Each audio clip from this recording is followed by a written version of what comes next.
E aí, tudo certo? Vamos corrigir a prova da Unicamp então?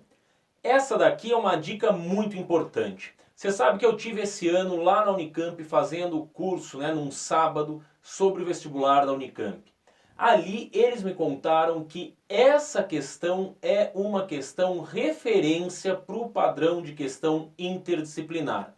Ou seja, a gente pode olhar com muita atenção para ela, porque ela é considerada uma questão que funcionou. Ou seja, conseguimos lidar com duas ciências, no caso a biologia e a história, de maneira exemplar. Então, as questões interdisciplinares devem ser como essa. Não sei se eles vão conseguir, eles não garantiram que vão conseguir, mas a intenção é fazer questões parecidas com essa daqui. Vamos lá para a questão? Vou ler para você.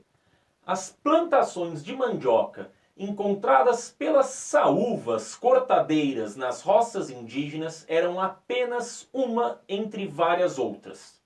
Em muitas situações, a composição química das folhas favorecia a escolha de outras plantas e a folhagem da mandioca era cortada apenas quando as preferidas das saúvas não eram suficientes. Já na agricultura comercial, machados e foices de ferro permitiram abrir clareiras em uma escala maior, resultando em grande homogeneidade da flora. Nas lavouras de mandioca de finais do século XVII e do início do século XVIII, as folhas da mandioca tornavam-se uma das poucas opções das formigas. Depois de mais algumas colheitas, a infestação das formigas tornava-se insuportável, por vezes causando o completo despovoamento humano da área. Adaptado do Diogo Cabral, o Brasil é um grande formigueiro, território, ecologia e a história ambiental da América Portuguesa. Olha só que interessante o lugar de onde veio o texto. A partir da leitura do texto e de seus conhecimentos sobre história do Brasil colônia, assinale a alternativa correta. Perceba que é um texto um pouco estranho num primeiro olhar. Um pouco estranho porque vai discutir um tema que é saúva, formiga, o padrão de comida da formiga. Muito bizarro. Vamos ver as alternativas. A. A principal diferença entre as lavouras indígenas e a agricultura comercial colonial estava no uso de queimadas pelos europeus, o que não era praticado pelas populações autóctones. Querido, a gente sabe que não. A gente sabe que os indígenas também praticavam a coivara, não é? Então, não vale. Letra A não pode. B. Comparadas à mandioca cultivada pelos indígenas, as novas espécies de mandioca trazidas da Europa eram menos resistentes às formigas cortadeiras e por isso mais suscetíveis à infestação. Mandioca vinda da Europa? Acho que não também. A Europa não conhecia mandioca, né? Na verdade, a mandioca é uma planta nativa, autóctone aqui, americana. Letra C.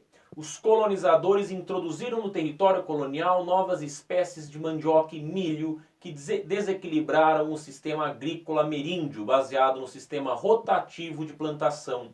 Olha, tem muita palavrinha bonita, né? O sistema rotativo de plantação, o sistema agrícola ameríndio, mas a gente sabe que tanto milho como mandioca são espécies locais, basta ver, né? Os incas que conheciam o milho, então não vamos colocar isso daqui não. Vai sobrar a letra D, ela que está certa. A agricultura comercial tendia à homogeneização da flora nas lavouras da América Portuguesa, combinando tradições europeias de plantio com práticas indígenas. Perceba que a gente está falando de homogeneização da flora e latifúndio monocultor agroexportador. Então eu estou observando o mesmo período com dois olhares. Né? Então eu estou olhando para a fazenda, para o latifúndio, que tem que ser ótimo do ponto de vista da produtividade de uma determinada planta que me traz grande lucratividade, né? E ao mesmo tempo eu estou olhando para as implicações biológicas dessa prática. Sacou? Então é muito interessante essa questão. Por isso que a letra D, a agricultura comercial, tende à homogeneização da flora nas lavouras da América. Quando eu falo flora, eu penso em mata. Quando eu falo lavoura, eu estou pensando em sistema econômico. Percebeu? Então a flora, eu estou pensando no mato, eu estou pensando na planta. A lavoura, eu estou falando do uso comercial da planta. Sensacional, né? Combinando tradições europeias de plantio, né, com práticas indígenas. Absolutamente fantástico. O objetivo dessa questão era contemplar, de acordo com a Unicamp, 2 itens do conteúdo programático. Primeiro, a conquista e a colonização das Américas, né? Religião, política, cultura, economia, sociedades coloniais. E também a questão de indígenas africanos, miscigenação, identidades, formas de resistência e de interação do mundo colonial americano. Né? A proposta era destacar os saberes indígenas e europeus presentes nas formas de colonização das Américas, em especial na questão do plantio.